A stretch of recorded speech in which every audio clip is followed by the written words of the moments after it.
कहानी की शुरुआत है प्राचीन मिस्र में, जहां अंग्रेज योद्धाओं का एक समूह एक विशाल लाल माणिक पर कब्जा कर लेता है। वे इसे अपने ही एक योद्धा की कब्र में छिपा देते हैं, इस उम्मीद में कि यह अनदेखा रह जाएगा। समय बीतता है और कहानी वर्तमान लंदन में स्थानांतरित होती है, जहां एक निर्माण दल खुदाई के दौरान कई शूरवीरों की कब्रें खोजता है।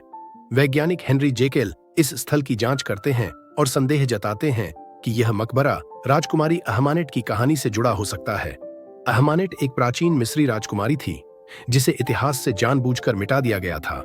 कहानी हमें मिस्र के अतीत में ले जाती है, जहां अहमानेट एक फिरौन की इकलौती संतान थी। उसे एक योद्धा के रूप में प्रशिक्षित किया गया था और अपने पिता के बाद शासन करने के लिए तैयार किया गया था।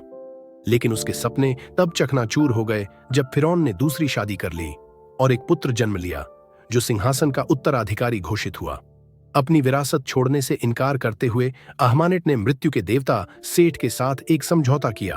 उसने वादा किया कि यदि वह उसे मानव रूप पाने में सहायता करेगा तो वे साथ मिलकर राज करेंगे। बदले में सेठ ने उसे एक जादुई खंजर दिया, जिससे वह अमर शक्ति प्राप्त कर सके। जैसे ही अहमानेट ने खंजर को छुआ, उसकी आंखें लाल हो गईं, शरीर रहस्यमय टैटू से भर गया और उसमें अलौकिक शक्तियां जागृत हो गईं। इसके बाद उसने अपने पिता, उसकी नई रानी और नवजात भाई की बेरहमी से हत्या कर दी। वह सेठ को मानव रूप देने के लिए अपने प्रेमी की बलि चढ़ाने वाली थी, लेकिन इससे पहले कि वह ऐसा कर पाती, पुजारियों ने हस्तक्षेप किया और उसके प्रेमी को मार डाला। अपने भयानक अपराधों के लिए अहमानेट को जीवित मम्मी बनाकर एक ताबूत में बंद कर दिया गया। उसे मेसोपोटामिया में पारे से भरी एक कब्र में दफना दिया गया, ताकि उसकी आत्मा कभी बाहर ना आ सके। अब कहानी हमें वर्तमान में ले जाती है, जहां युद्धग्रस्त इराक में अमेरिकी सैनिक सार्जेंट निक मॉर्टन और कॉर्पोरल क्रिस वेल एक गुप्त मिशन पर होते हैं। निक प्राचीन कलाकृतियों को खोजकर उन्हें काले बाजार में बेचना चाहता है, जबकि क्रिस इससे असहमत है। जल्द ही विद्रोही उन पर हमला कर देते हैं और दोनों बुरी तरह फंस जाते हैं। जब हालात बिगड़ जाते हैं तो निक एक हवाई हमले का आदेश देता है। बमबारी के कारण जबरदस्त विस्फोट होते हैं और धरती की सतह धंस जाती है, जिससे एक प्राचीन कब्र प्रकट होती है। निक और क्रिस खुद को एक विशाल ताबूत के सामने खड़ा पाते हैं। यह अहमानेट का मकबरा है। हालांकि यह ताबूत इतना भारी था कि इसे आसानी से ले जाना संभव नहीं था। निक और क्रिस ने अपनी खोज की सूचना अपने कमांडिंग ऑफिसर कर्नल ग्रीनवे को दी। जल्द ही ग्रीनवे अपनी टीम के साथ स्थल पर पहुंचता है। उनके साथ ब्रिटिश पुरातत्वविद जेनी हेल्सी भी होती है। जेनी निक को देखते ही गुस्से में उसे थप्पड़ मार देती है। कारण? कुछ दिन पहले बगदाद में दोनों ने एक रात साथ बिताई थी, लेकिन जब वह सो रही थी, निक ने उसका नक्शा चुरा लिया और चुपचाप निकल गया था। इसके बाद निक, क्रिस और जेनी टॉर्च लेकर गहरे गड्ढे में उतरते हैं। वहां उन्हें एक स्फिंक्स द्वारा संरक्षित प्राचीन कब्र मिलती है। पर अजीब बात यह थी कि स्फिंक्स बाहर की ओर देखने के बजाय अंदर की ओर देख रहे थे, मानो किसी चीज को बंद करके रखा गया हो। ताबूत पर कई जंजीरें जकड़ी हुई थीं और उसके चारों ओर पारे की धारा बह रही थी। जेनी बताती है कि प्राचीन मिस्र की मान्यताओं के अनुसार पारा राक्षसों की शक्ति को कमजोर करने वाला तत्व है। यह सुनकर क्रिस घबरा जाता है और वहां से चलने की सलाह देता है, लेकिन निक और जेनी मना कर देते हैं। झुंझलाहट में क्रिस अपनी बंदूक निकालता है और ताबूत को जकड़े जंजीरों पर गोली चला देता है। अचानक एक ऊंट मकड़ियों का झुंड प्रकट होता है, जिनमें से एक क्रिस को काट लेती है। इसी दौरान निक को राजकुमारी अहमानेट का रहस्यमयी दर्शन होता है। वह उससे कहती है कि तुम मेरे चुने हुए हो, और उसे मुक्त करने के लिए धन्यवाद देती है। निक पर अजीब असर होने लगता है, लेकिन तभी जेनी उसे झकझोर कर होश में लाती है। वे ताबूत को बाहर निकालते हैं और एक विमान में लादकर लंदन के लिए रवाना होते हैं। हवा में उड़ते विमान में घटनाएं बिगड़ने लगती हैं। क्रिस, जिसे मकड़ी ने काटा था, अजीब और हिंसक व्यवहार करने लगता है। वह बिना किसी कारण ताबूत को खोलने की कोशिश करता है। जब ग्रीनवे उसे रोकता है तो क्रिस गुस्से में उस पर चाकू से हमला कर देता है। सैनिक सतर्क हो जाते हैं और निक भी अपनी बंदूक निकाल लेता है, लेकिन जैसे ही क्रिस निक पर हमला करने की कोशिश करता है, निक को मजबूरी में उसे गोली मारनी पड़ती है। तभी आसमान में हजारों कौवों का झुंड विमान पर हमला कर देता है। वे कांच तोड़ देते हैं, जिससे पायलट और सह पायलट मारे जाते हैं और विमान नियंत्रण खो देता है। लंदन के पास विमान तेजी से गिरने लगता है। निक जल्दबाजी में जेनी को इकलौता पैराशूट पहनाकर उसे विमान से बाहर धक्का दे देता है, ताकि वह बच सके। कुछ पलों बाद विमान ग्रामीण इंग्लैंड के इलाके में दुर्घटनाग्रस्त हो जाता है और सभी यात्री मारे जाते हैं। अगले दिन मुर्दाघर में मृत सैनिकों के शव रखे जाते हैं। अचानक निक, जिसे मृत घोषित किया जा चुका था, जीवित हो उठता है। वह प्लास्टिक की थैली फाड़कर उठता है और अपने शरीर को देखता है। न कोई घाव, न कोई चोट। वह पूरी तरह ठीक था। तभी एक अजनबी आवाज गूंजती है कि निक, तुम्हें शाप दिया गया है। निक चारों ओर देखता है और क्रिस का भूत प्रकट होता है। क्रिस उसे बताता है कि अहमानेट ने उसे शापित कर दिया है और अब वह निक को देवता सेठ के पुनर्जन्म के लिए एक माध्यम बनाना चाहती है। निक सदमे में होता है, लेकिन इससे पहले कि वह कुछ समझ सके, जेनी और डॉक्टर मुर्दा घर में प्रवेश करते हैं। वे निक को जिंदा देखकर चौंक जाते हैं। दूसरी ओर दुर्घटना स्थल पर 2 अधिकारी विमान के मलबे की जांच कर रहे थे। उनमें से एक को अचानक महसूस हुआ कि ताबूत दुर्घटना के प्रभाव से टूट गया है। जैसे ही वह गौर से देखता है, उसके सामने अहमानेट की मम्मी प्रकट होती है। वह जल्दी से अपने साथी को बुलाता है, लेकिन इससे पहले कि वे कुछ समझ पाते, अहमानेट अचानक जाग जाती है। वह अपने हाथ से एक अधिकारी की आंख में गहरी चोट करती है, फिर उसकी ऊर्जा को सोख लेती है, जिससे वह मृत हो जाता है। दूसरा अधिकारी यह दृश्य देखकर डरकर भागने की कोशिश करता है, लेकिन अहमानेट उसे भी मार देती है और उसकी ऊर्जा खींच लेती है। जैसे जैसे वह ऊर्जा सोखती है, उसका स्वरूप अधिक मानवीय और शक्तिशाली होने लगता है। अब अपनी नवीन शक्ति के साथ अहमानेट दोनों मृत अधिकारियों को पुनर्जीवित करती है। वे अब उसके अधीन जीवित मृत ज़ॉम्बी बन जाते हैं। इस बीच निक और जेनी एक पब में बैठकर इस रहस्य को समझने की कोशिश कर रहे थे कि निक कैसे जीवित वापस आ गया। जेनी निक को बचाने के लिए धन्यवाद देती है और बताती है कि उसने अहमानेट के ताबूत पर चित्रलिपि पढ़ी है। वह निक को प्राचीन मिस्री कथा सुनाती है, राजकुमारी अहमानेट और मृत्यु के देवता सेठ। इसके अलावा वह निक को डैगर ऑफ सेठ के बारे में बताती है, एक रहस्यमयी खंजर जिसकी मूठ में एक माणिक जड़ा हुआ था। इस खंजर और माणिक के एक साथ होने पर सेठ भौतिक रूप प्राप्त कर सकता था। जेनी को विश्वास था कि यह माणिक यूरोप में कहीं छिपा हुआ है, क्योंकि इसे अतीत में अंग्रेजी अपराधियों ने चुरा लिया था। निक और जेनी दुर्घटनाग्रस्त विमान के स्थल पर पहुंचते हैं, लेकिन वहां से निकलकर एक प्राचीन परित्यक्त इमारत में प्रवेश करते हैं। यह इमारत उन कब्रों का विश्राम स्थल थी जहां अंग्रेजी क्रूसेडरों को दफनाया गया था। जांच के दौरान निक अचानक बेहोश हो जाता है और खुद को एक चर्च के अंदर पाता है। वह देखता है कि कई लाशें उसे पकड़कर रोक रही हैं। तभी अहमानेट अपने पूरे वैभव के साथ प्रकट होती है और उसे मेरा चुना हुआ कहती है।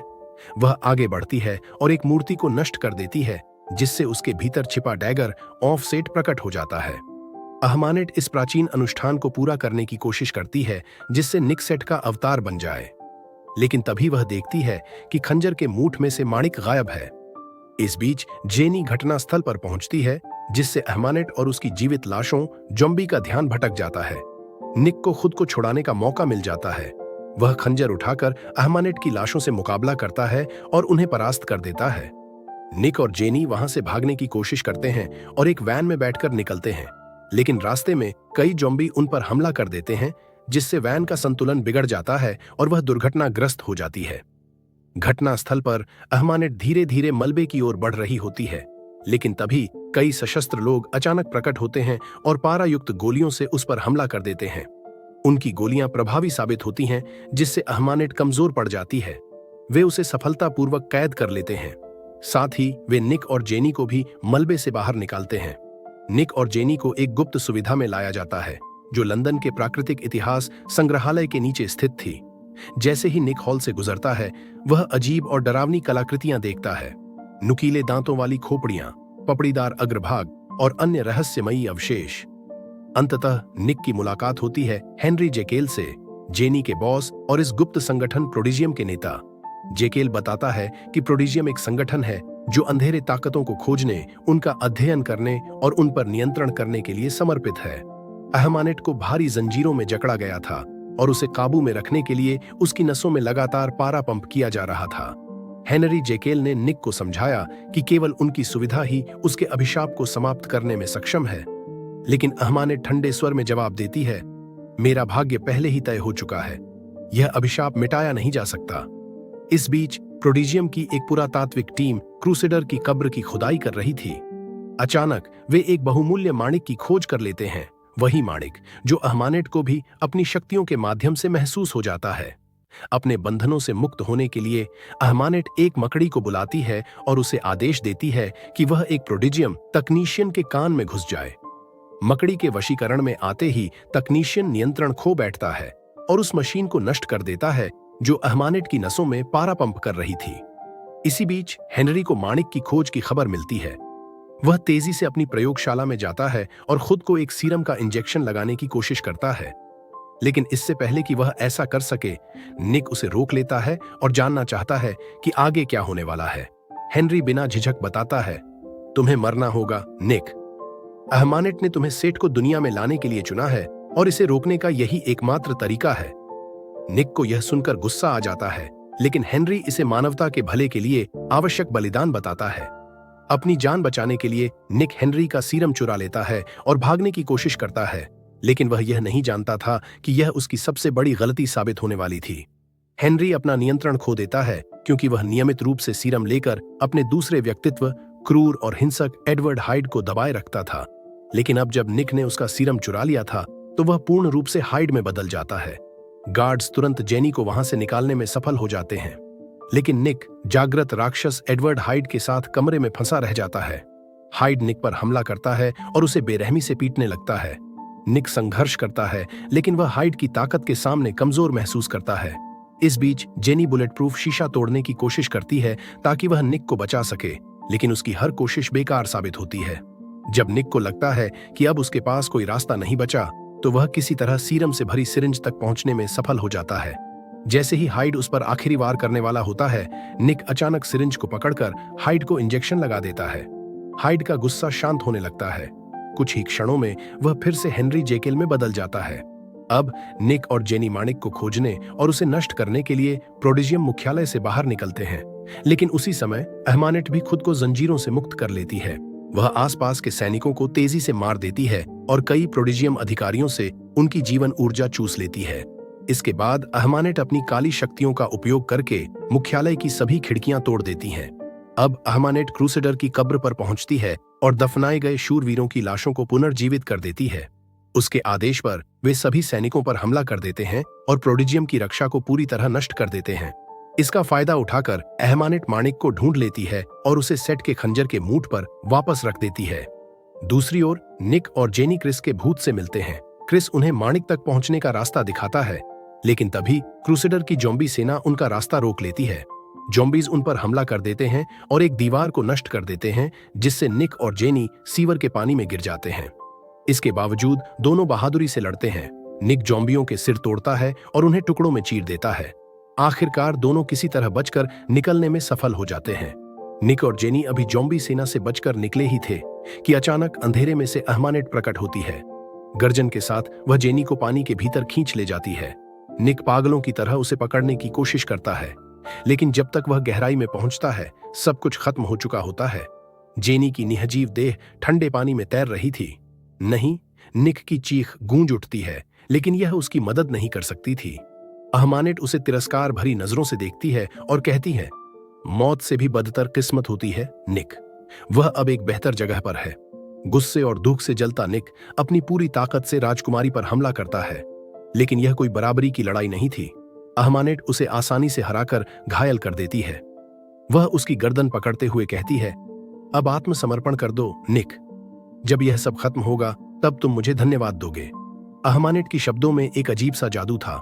निक क्षण भर के लिए उसके सम्मोहन में खो जाता है और उसे चूमने के लिए आगे बढ़ता है, लेकिन जैसे ही अहमानेट अपने होंठ बढ़ाती है, निक अचानक खंजर छीन लेता है। उसकी आंखों में ठहर चुकी पीड़ा अब एक निश्चय में बदल गई थी। यह खत्म होना चाहिए, वह बुदबुदाया। निक ने रूबी को नष्ट करने के लिए खंजर उठाया, ये सोचते हुए कि इससे अहमानेट की शक्ति हमेशा के लिए मिट जाएगी। लेकिन अहमानेट मंद स्वर में फुसफुसाई, अगर तुम खुद को बलिदान करोगे तो तुम्हें जीवन और मृत्यु पर नियंत्रण मिलेगा निक। तुम एक भगवान बन जाओगे। लेकिन फिर उसे एहसास हुआ, अगर उसने खुद को समर्पित किया तो वह अहमानेट के वश में आ जाएगा।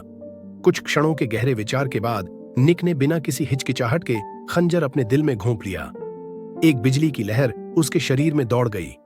उसकी आंखें जल उठीं और दो पुतलियों में विभाजित हो गईं। अहमानेट चकित रह गई।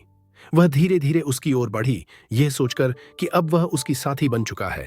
लेकिन निक ने एक निर्दयी मुस्कान दी और अचानक अपनी नई शक्तियों से उस पर हमला कर दिया। निक अब पहले जैसा नहीं था। उसने अहमानेट को पकड़ लिया और उसकी सारी जीवन ऊर्जा चूसने लगा। राजकुमारी ने छूटने की कोशिश की, लेकिन अब बहुत देर हो चुकी थी। उसकी त्वचा तेजी से सूखने लगी, उसकी शक्ति नष्ट हो रही थी।